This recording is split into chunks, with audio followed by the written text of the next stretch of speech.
Assalamualaikum warahmatullahi wabarakatuh. Nepangkeun abdi Nadi Savana Rianto Putri ti kelas 10 MIPA 4. Abdi bade ngawawancarakeun ibu ngeunaan COVID-19. Assalamualaikum ibu. Tiasa abdi nyuhunkeun waktosna sakedap kanggo ngawawancara ngeunaan COVID. Waalaikumsalam. Mayan kok misal Pertanyaan nu kahiji, kumaha saur ibu ngeunaan COVID-19 teh? Menurutkeun kuring mah COVID-19 teh bahaya pisan, khususna pikeun jalma anu ngagaduhan panyakit bawaan sareng rentan ka murangkalih sareng sepuh. Pertanyaan nu kadua, naon wae suka jeung duka nalika ngeunaan COVID-19 teh?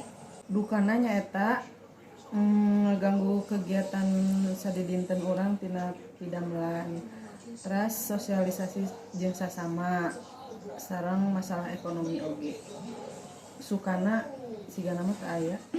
Pertanyaan nu katilu, saur ibu naon wae anu kedah dilakukan pikeun nungkulan COVID-19? Wasuh panangan sering, terus nganggo masker sareng ngajaga jarak sareng nu sanes, terus kedah waspada komo deui saatos angkatan ti luar.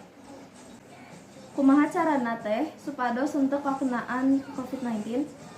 Entong seueur teuing kegiatan di luar bumi upami teu penting-penting teuing mah nya teu kedah ka mamana. Terus ngajaga kebersihan badan sareng seueur sering-sering minum vitamin kanggo ketahanan badan urang.